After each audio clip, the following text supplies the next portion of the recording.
Let me take this opportunity in humility to thank God for the opportunity that I have this morning to share the word.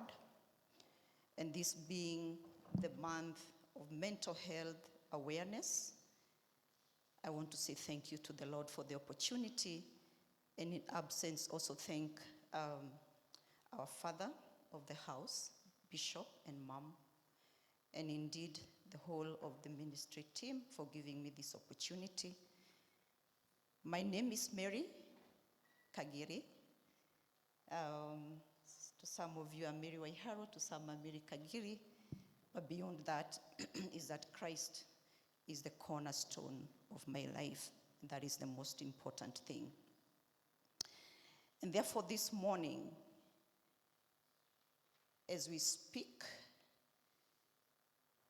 and think about our health, you know, many times when we are unwell, we can see it. But when we have mental issues, they are not visible. And today we want to talk about hindrances to decorating our crown of rejoicing. And there are many hindrances. But when I was told to talk about this, I thought to myself, what is rejoicing?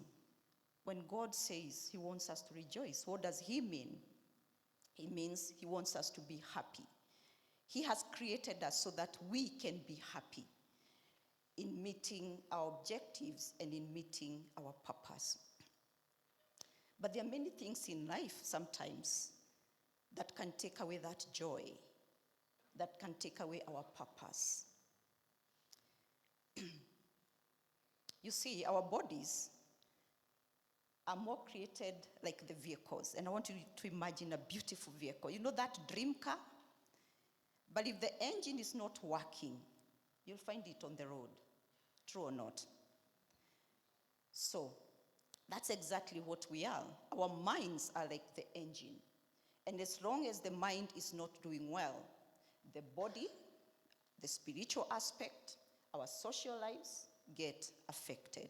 And that's why it is very important that as a community, as a society, as the world, we think about mental health. And today, as counselors, we chose to speak about addictions because they become a menace to the society, to the community. They become a pain to the family. And indeed, every family seated here today, I'm sure you can identify with an addiction somewhere, with someone who is suffering from addiction somewhere. Could be your neighbor, could be your child, could be your brother. You know someone who is suffering. And I want us to start by looking at when God created us in Genesis 1:28. He had a purpose and he had a reason. And God created mankind to enjoy his creation.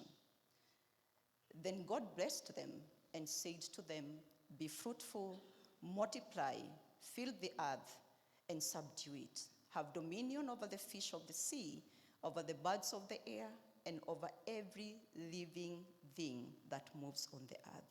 Now that is purpose. And that's solely why God created you. That you can have dominion over everything. That you can enjoy his own creation. But addiction comes and actually does the exact opposite of that. And that's why addiction is such an enemy. And we want to talk about it because it does not spare anybody. Not you, not I. It does not spare anybody. Not us who are in the house of the Lord, not those who are outside there. It honors nobody. And just to show you that, I want you to take me to Genesis 6:9, just to show you that addiction spares nobody. And we see the story of Noah.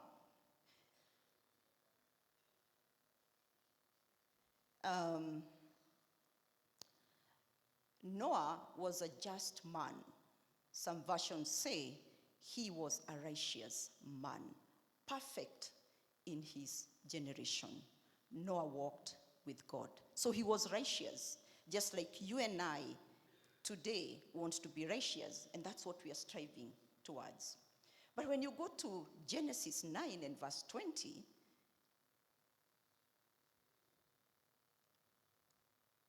give me in NIV version. So Noah, a man of the soil, proceeded to plant a vineyard. Let's go on.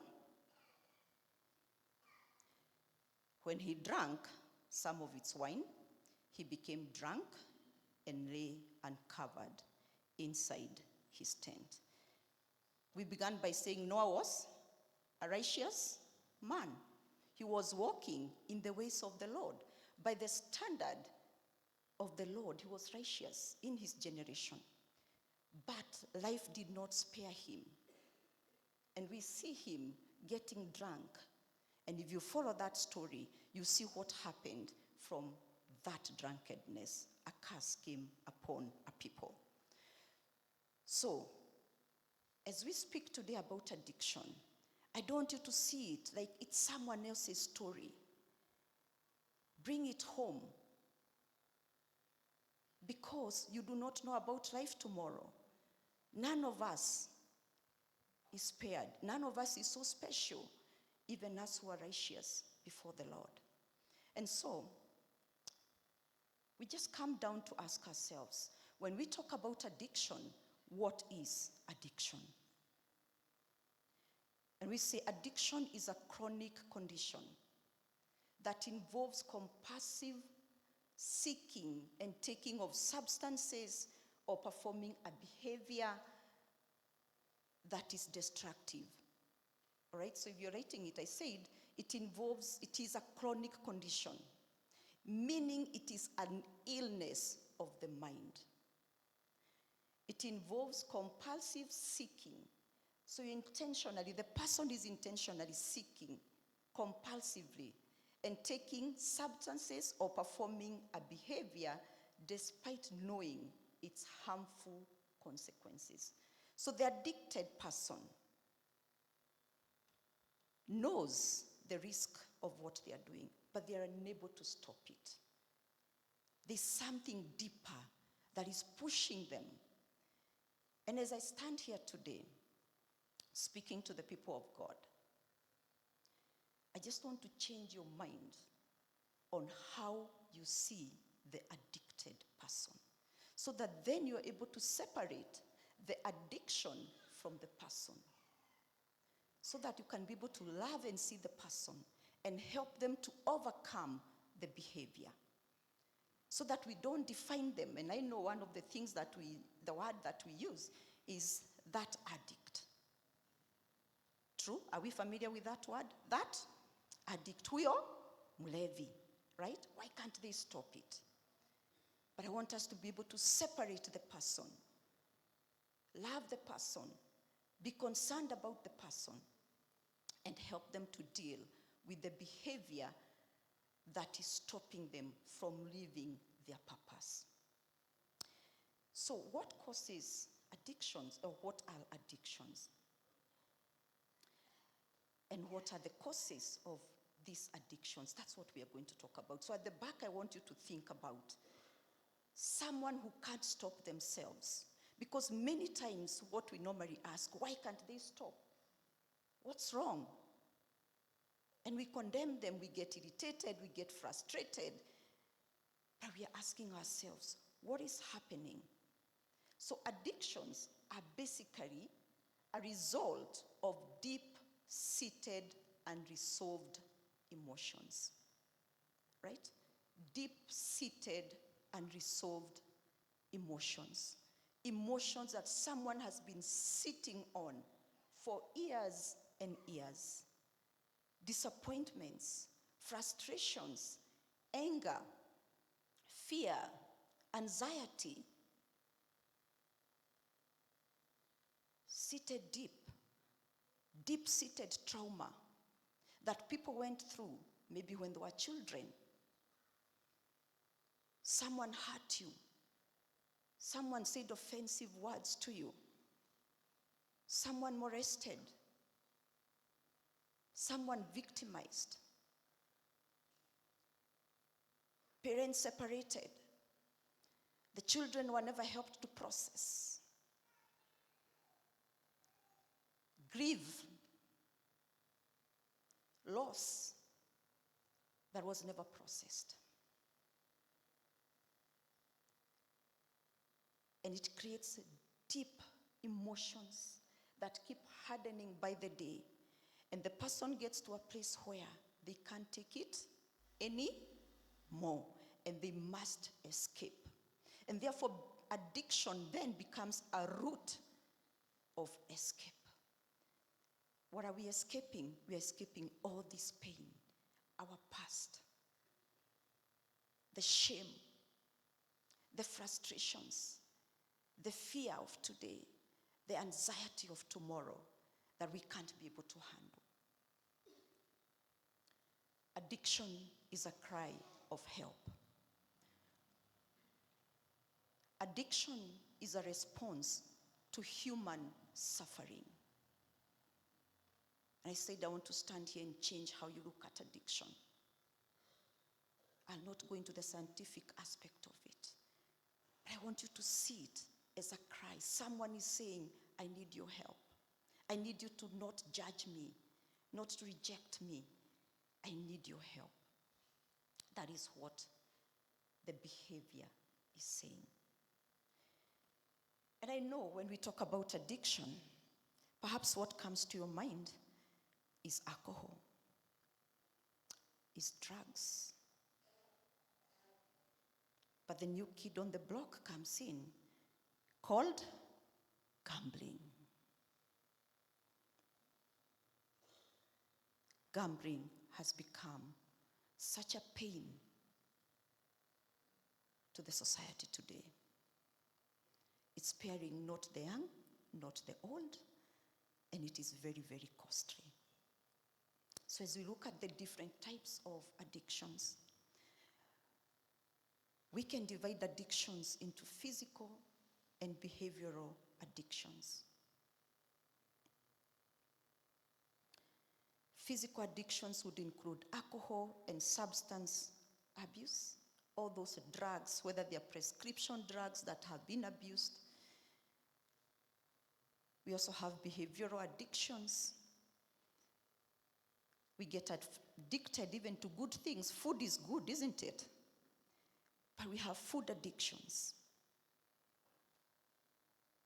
sex addictions, social media addictions, internet addictions, pornography addiction, video games addiction, shopping addiction. The second groups look silent, isn't it? Yeah, they look like, who wouldn't want to shop? But it does get to a place where it crosses the boundary. And people swipe their cards today, tomorrow, and the next day, until by the time they look at it, it is a problem. Work addiction. Work is good, isn't it? But do you know that work can also take you away and cause a lot of problems, even to your family? Power addiction. Sometimes you look at people just wanting more and more and more. And there's just this giant that cannot be filled in. And we keep asking, what is happening? Why are they not satisfied with what they have? It's because there's an emptiness inside of them. And what they are trying to do is fill it up. Not everybody is going to use drugs and alcohol to fill up the emptiness. No. Acquisition of wealth also becomes an addiction sometimes, when the mind cannot rest. Now, I want you to think about it from the aspect of the mind has no peace. So the acquiring comes to serve something. Why? Because beneath it, their emotions could be running from poverty. We could be running away from lack. And we just keep acquiring because it gives us a nice, soothing satisfaction.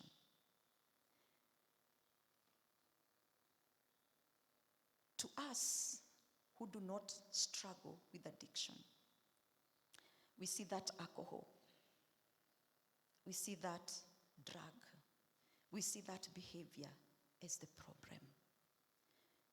But to the mind of he or she who is struggling, it is a solution.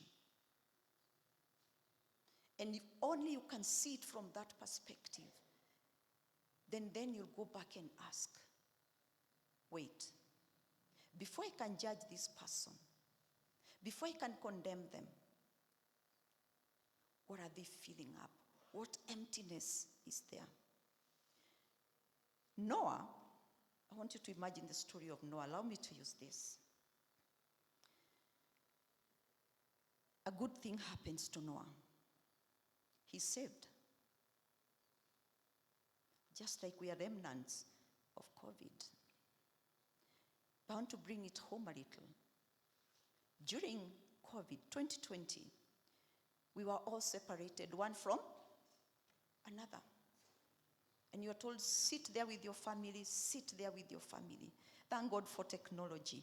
During Noah's time, there was no technology. But even with the technology, we still felt lonely. And you'd find on our highways, on the sideways, vehicles parked. What is at the back? Alcohol. Why? They're escaping. What are they escaping? Loneliness. Not being able to sit and face ourselves.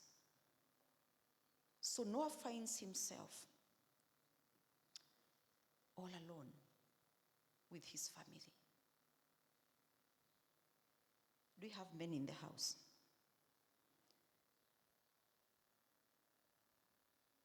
The family looks up to you. The family looked up to Noah, and therefore Noah had to be strong. But who was Noah going to talk to? The neighbors have been swept away. There's no one to speak to. And Noah found himself isolated and lonely. He doesn't know who to speak to. And that loneliness pushed him to fill up the emptiness and the loneliness. And even though he was a righteous man, he found himself escaping.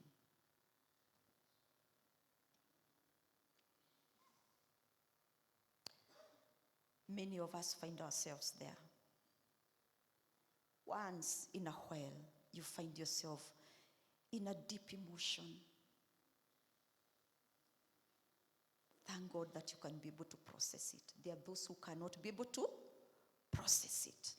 Because perhaps as they were growing up, they were never taught how to explore their emotions. And therefore, they suppress them. They sit on the pain. And it ends up causing a lot of pain.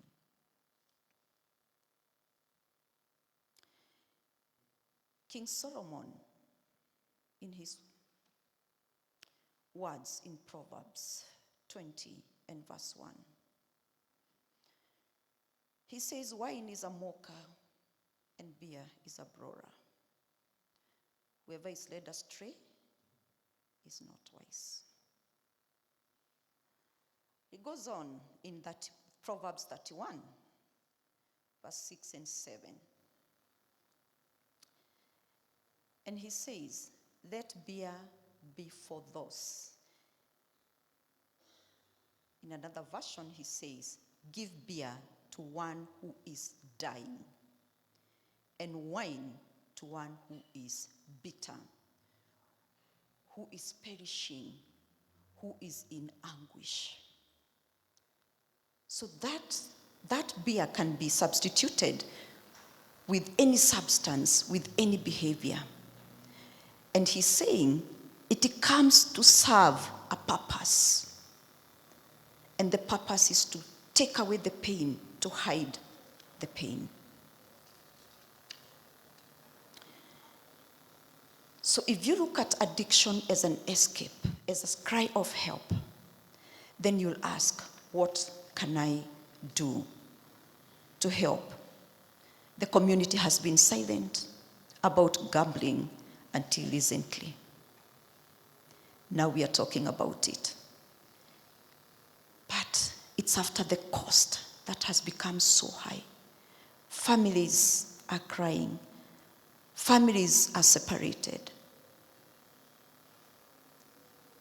If you go to YouTube today, just Google and find out some of the documentaries that have been done about the cost of gambling.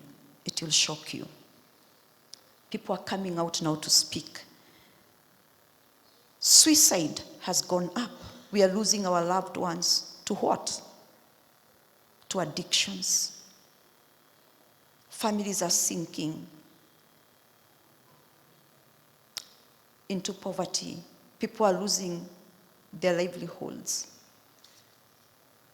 Health has been taken away by addictions.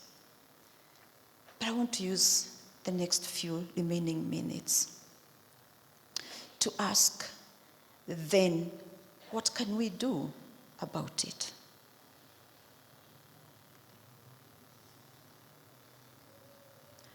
For the longest, we've been a quiet society. We are oppressed. We don't talk. Because the rule of addiction is don't trust anybody, don't talk about it, be silent. Because it brings shame to the family, quote unquote. And therefore families are quiet. Nobody wants to say, nobody wants to talk about it. We keep suppressing it, but the fire keeps coming. Every human being was put in a family by God for a reason. And so that becomes the first place where the child can be taught how they are going to go out there. Because out there are challenges. How do they negotiate? And therefore it is the role of the family to create an environment as parents, to create an environment that allows the child to express themselves. But how can we do that if we ourselves are not vulnerable with our children? When we have done a mistake, do we ever own up? Or as adults, ours is okay, it's covered. We are perfect. And that's how our children look at us. So when we disappoint them and we cannot talk about it, they get confused. But it's at home where we can actually teach our children it is okay to feel, not to invalidate their emotions, but to tell them it is okay to cry when you're in pain. And I know you have many in this house, especially those of our generation. The society says, if you want to be a man and man enough, you must not show tears. But Jesus was the man of the men. And when he was grieving, what did he do? He wept. God created us in his own image. Throughout the Bible, Genesis 1:26, we are created in God's image. And throughout the Bible, we see God expressing his emotions. He's not ashamed to say, I am angry. I'm frustrated. I am jealous. The difference between our emotions and those of God is because God's emotions are because of his love for us. But when man's emotions are not controlled, then they end up in sin. And that is the difference. So it's okay for us to express ourselves. It's okay for us to feel the emotions. Because God created them. He put them in us because he knew there's times when nothing else can speak but the tears that are coming from where? But what did the society say to man? You are weak. And in very subtle ways, we tell our boy children, mbona unalia kama msichana? Is it familiar? Mbona unalialia kama mtoto? Unalia nini? You are shaming their emotions. You're teaching them how to suppress their emotions. And very soon, when they are old and they can't face their challenges, then we are setting them up for an addiction where they can escape and express themselves without being judged. And therefore, we need to go back. It's never too late to learn how to express yourself. And one of the safest places to express yourself without feeling judged is in counseling.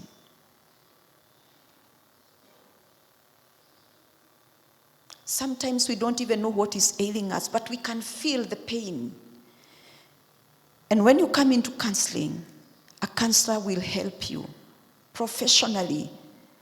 You'll not hear your stories out there to explore the emotions that you're experiencing and to find a suitable solution for you, tailor-made specifically for you.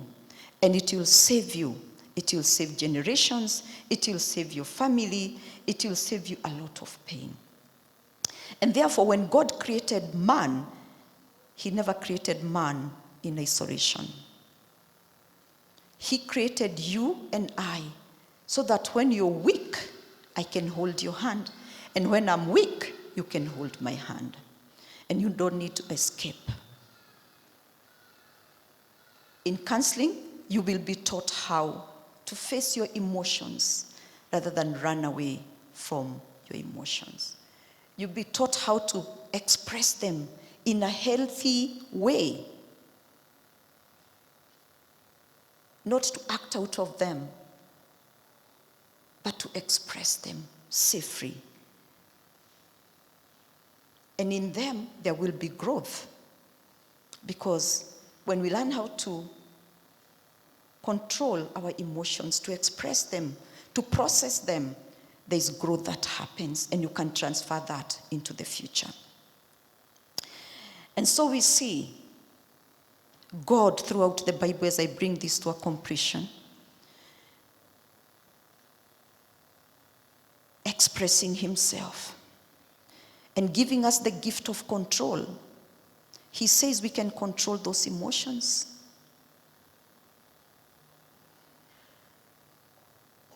He has given us the power to control them. And emotions are not shameful.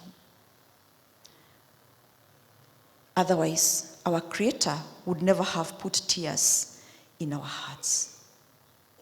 And you cannot tell me God was wrong when he actually put tears in your heart.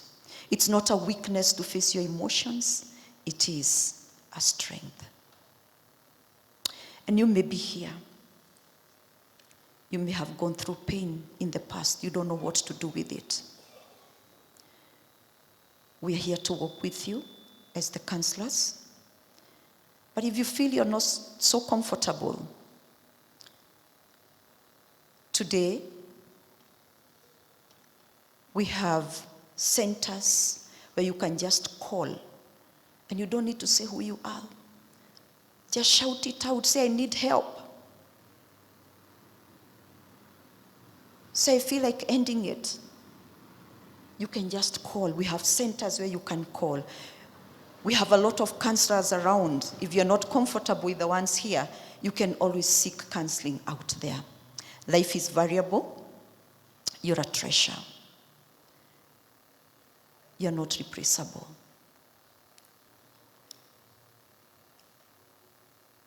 Don't allow your past to take away the joy of today,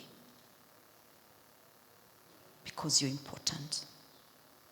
And that's why we are here to walk with you as counselors and to say we love you, we value you, and we are here to walk with you.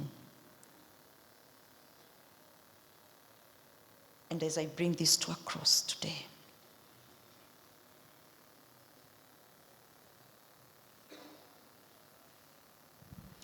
I just want to say one thing. The saddest aspect of addiction is its ability to take away your purpose, my purpose, our purpose. It's the ability to bring an emptiness, a shell.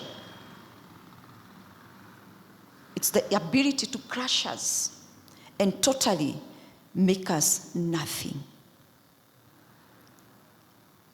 Day by day, bit by bit. But the beauty of it is, it's never too late to turn back and begin to live your purpose. And with that, I want to bring this to a cross.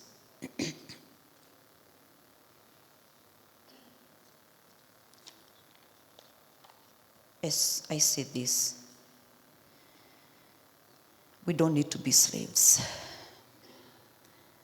We do not need to be slaves of our past. We do not need to be slaves of the future. But we can learn to live today and rejoice. May the Lord help us, and may the Lord bless you.